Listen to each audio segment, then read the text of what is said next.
তো সেই কারণে রাস্তাটা একটু স্লিপ রয়েছে। আর ওই দেখো পাখি ডাকছে, তো এটাই এর জন্যই আসা। কাটা সাহেবের রাস্তাটা দেখো জাস্ট। আজকে আমরা যাচ্ছি পারমাদান ভিলেজ, যেটার আর একটা নাম আছে, যেটা হচ্ছে বিভূতিভূষণ অভয়ারণ্য। কি খারাপ রাস্তা। 0.68 কিলোমিটার স্কোয়ার জায়গা নিয়ে এই বিভূতিভূষণ অভয়ারণ্যটি প্রতিষ্ঠা হয়েছে 1980 সালে, নামকরণ হয়েছে। আমরা এখন রাইড স্টার্ট করব। এখন ঘড়িতে বাজে 8:30। কাল বিশ্বকর্মা পুজো ছিল, বাইকে পুজো দেওয়া হয়েছিল, এই যে দেখতে পাচ্ছ ফুল মালা দেওয়া আছে এখনো। তো আমরা বেরোচ্ছি এখন বিশ্বকর্মা পুজোর পরের দিনই।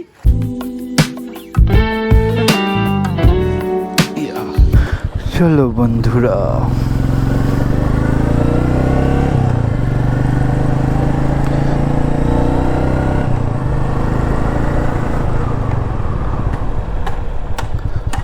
ও স্যার বাই, একটু ঘুরে আসি বনগা দিয়া। আজকে আমরা যে রাইডটা করছি পারমাদান ফরেস্ট, তো এটা আমাদের নিয়ে যাচ্ছে royal Enfield Barasat country motors থেকে। এটা আমাদের রয়্যাল এনফিল্ড ওয়ান রাইড 2022। তো আমি ফার্স্ট টাইম রয়্যাল এনফিল্ডের সাথে পার্টিসিপেট করছি, মানে রাইডে যাচ্ছি, এটা আমার ফার্স্ট টাইম। প্রতি বছরই ওয়ান রাইড হয়। চলো দেখা যাক কি হয়, গিয়েই দেখতে পাবো। আমি কাউকে চিনি না, জানি না, কাউকেই চিনি না।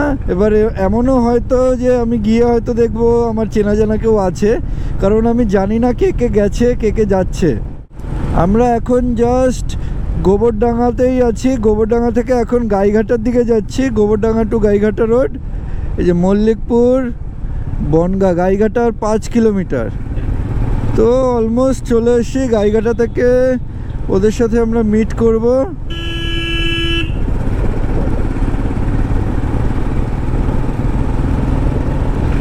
প্রচুর খিদে পেয়েছে, সকাল থেকে খাইনি, না খেয়ে বেরিয়েছি। এখন বাজে 9টা, দেখি রাস্তায় কিছু খেয়ে নেব। বনগা থেকে বিভূতিভূষণ ওয়াইল্ড লাইফ স্যাংচুরি যেটা আছে সেটা 20 কিলোমিটার মতো, বনগা সিটি থেকে ভেতরে একটু 20 কিলোমিটার ভেতরে। আর এখান থেকে 50, মানে এখান থেকে বনগা 30। ইয়ো, আমার মনে হচ্ছে হাওয়াটা একবার চেক করতে হবে, হাওয়াটা কম কম লাগছে আমার। সো দেখা হয়ে গেছে এদের সাথে, আমরা বেরিয়ে পড়েছি। অনেকগুলোই বাইক, বেশিরভাগই মেটিওর।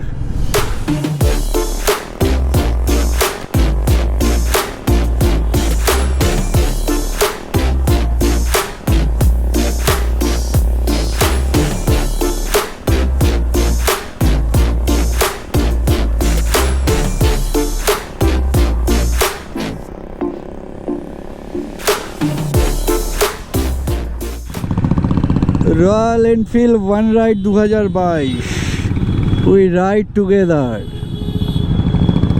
ও ড্রেসটা যা মানাচ্ছে, দারুণ লাগছে ড্রেসটা।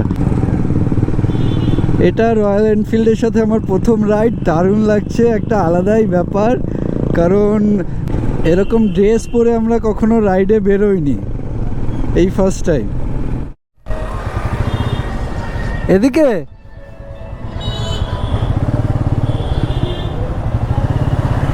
এদিকেই তো, হ্যাঁ ওই যে। আমরা জাস্ট মতিগঞ্জে এখন। এখানে দেখো পুজোর প্যান্ডেল শুরু হয়ে গেছে সব জায়গাতেই। পুজোর আর মাত্র কয়েকদিন বাকি, আজকে ক তারিখ, 15 দিন বাকি। আর পুজোর আমেজ সবার মধ্যে, বাঙালি মানে পুজোর একটা আমেজ থাকবেই। এটা হচ্ছে Jessore road, Bongaon Jessore road, Petrapole border এখান থেকে 9 কিলোমিটার মতো। আর আমার আয়নাটা আজকেই গেল, লুজ হয়ে গেছে, জাস্ট টাইট দিতে হবে কোথাও একটা দাঁড়িয়ে। অনেক দিন পর একটা ছোট রাইডে বেরোলাম, বেশ ভালোই লাগছে। রাইড ছোট বড় হয় না, সব রাইডই রাইড, তবুও এটা আলাদা মজা আসছে। এই যে হান্টার, এখনো নাম্বার প্লেট হয়নি, নতুন গাড়ি একদম।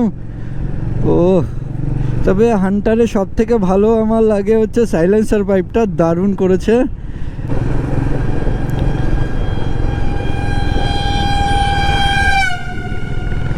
চলো আপাতত এখানেই, আবার পেট্রোপল গিয়ে কথা হচ্ছে।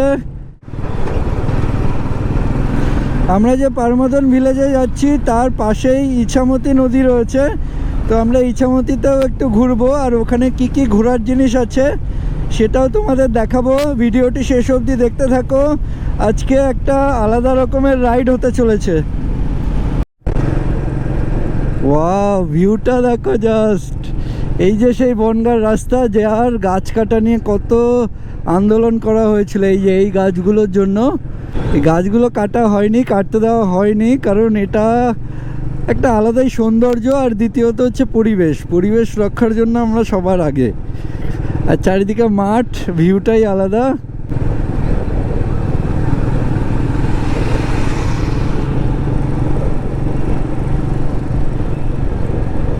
এই টিমটাই একটা আলাদা ব্যাপার। রেডি না?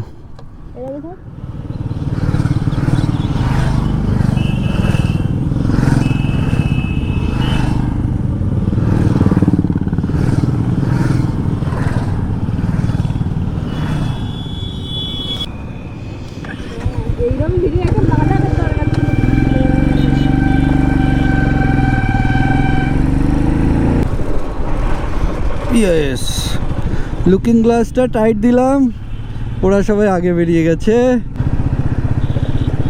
এটা হচ্ছে সিদ্ধেশ্বরী কালী মন্দির।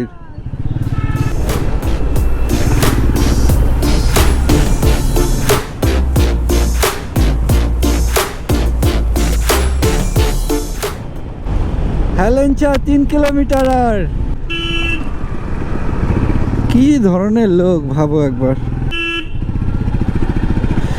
স্বাগতম হেলেঞ্চা গ্রাম পঞ্চায়েত। আমরা জাস্ট হেলেঞ্চা এন্ট্রি করলাম এটা, আর এটা হচ্ছে হেলেঞ্চা বাজার। দাদা, বিভূতিভূষণ ফরেস্ট কোন দিক দিয়ে যাব? Bibhutibhushan forest, Parmadan forest. Thank you.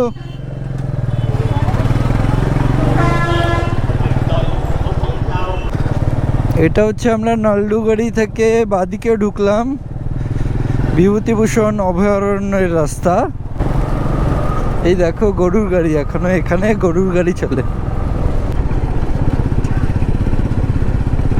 কি খারাপ রাস্তা, উফ। পৌঁছে গেছি বিভূতিভূষণ অভয়ারণ্য।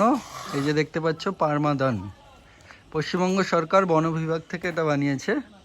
প্রবেশ মূল্য প্রতিজন 120 টাকা। এখন আমরা বাইরে পার্কিং করেছি। এই যে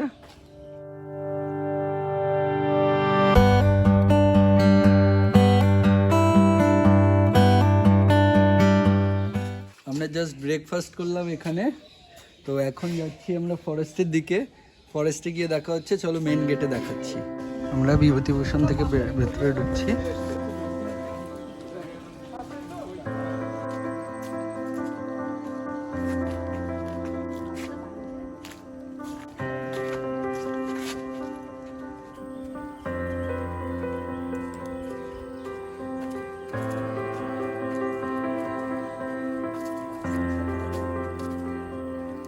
ভিতরে একটা চিলড্রেন পার্কও আছে, তোমরা দেখতে পারো।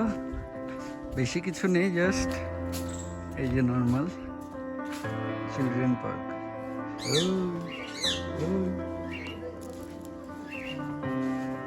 ট্রাফিকের খেলা দেখাচ্ছে এখানে।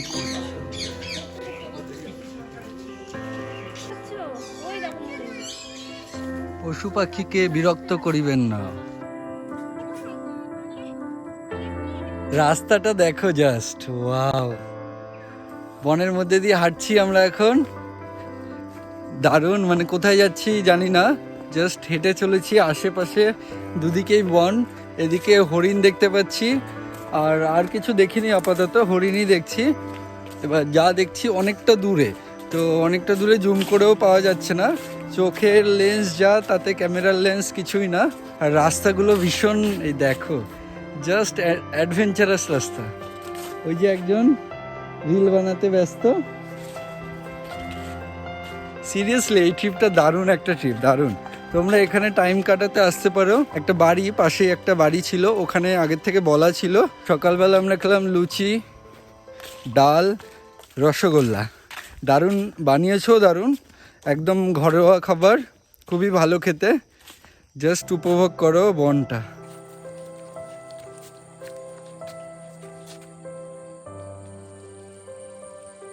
এটা হচ্ছে ফরেস্ট রেস্ট হাউস।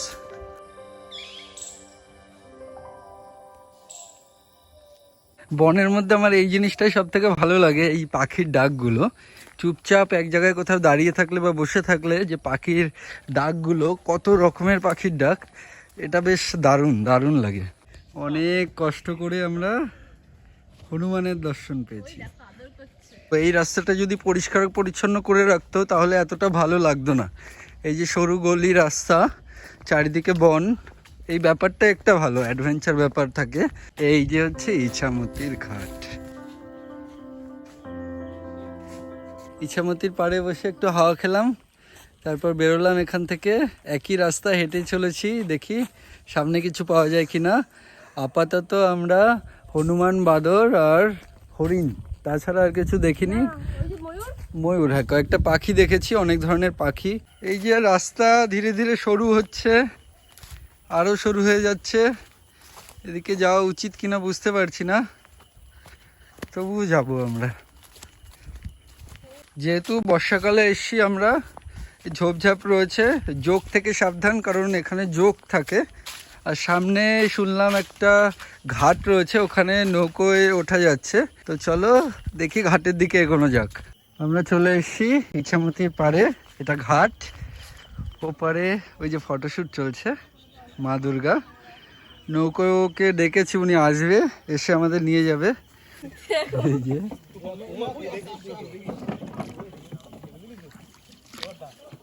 আমরা এখন যাচ্ছি কাটা সাহেবের নীলকুঠি, একটা ঐতিহাসিক কুঠি।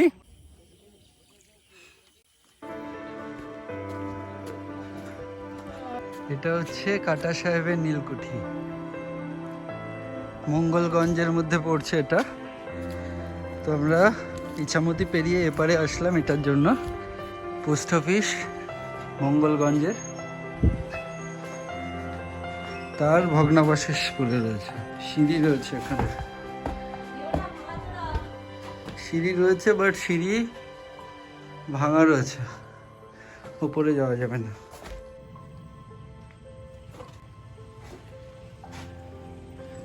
দেখো কি অবস্থা, কাটা সাহেবের নীলকুঠি এটা। এদিকেও সিঁড়ি আছে, বাট দেখি গিয়ে কি অবস্থা।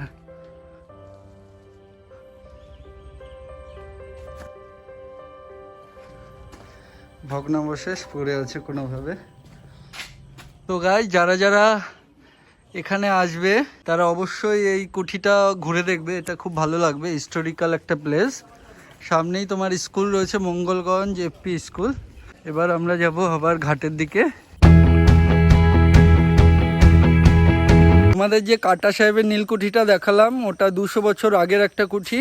তো এখনো ওরকম কন্ডিশনে রয়েছে, একটু মডিফাই করা হয়েছে জাস্ট। বনের সাইড থেকে যে রাস্তাটা, সেটা টোটাল 8 কিলোমিটার, আর এই ঘাটটা একদম 4 কিলোমিটারের মাথায়। মানে ঘাট থেকে এদিকেও 4 কিলোমিটার, ওদিকেও 4 কিলোমিটার। তো আমরা ওই দিক থেকে এসেছিলাম, এখন এই দিকে যাচ্ছি। আজকেও সকালে বৃষ্টি হয়েছিল হালকা, তো সেই কারণে রাস্তাটা একটু স্লিপ রয়েছে। আর ওই দেখো পাখি ডাকছে। তো এটাই, এর জন্যই আসা বনের মধ্যে, এটাই হচ্ছে সুখ। কারণ পাখিগুলো যেরকম ডাকে, অনেক ধরনের অনেক রকমের পাখি থাকে এখানে, প্রত্যেকের ডাক আলাদা। এই ডাকগুলোই দারুণ লাগে। আর ওই যে পেছনে হাঁটছে আর জল খাচ্ছে, হাঁপিয়ে গেছে হয়তো।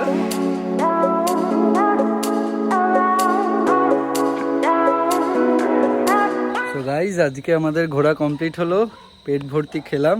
এখন আমরা বেরোচ্ছি এখান থেকে, জাস্ট বাইক স্টার্ট করব। যাদের এই ভিডিওটি ভালো লাগবে অবশ্যই লাইক করে দিও একটা, আর যারা সাবস্ক্রাইব করোনি অবশ্যই সাবস্ক্রাইব করে দিও। পরবর্তী ভিডিও আসছে লাদাখ সিরিজ ভিডিওটা, ওটা এখনও আপলোড করা হয়নি, ওটা খুব শীঘ্রই আপলোড হয়ে যাবে। এই ভিডিওটা অবশ্যই নিশ্চয়ই তোমাদের ভালো লেগেছে। ভালো লাগলে এখানে ঘুরতে এসো, খুব দারুণ জায়গা। আর আজকের মতো টাটা, বাই।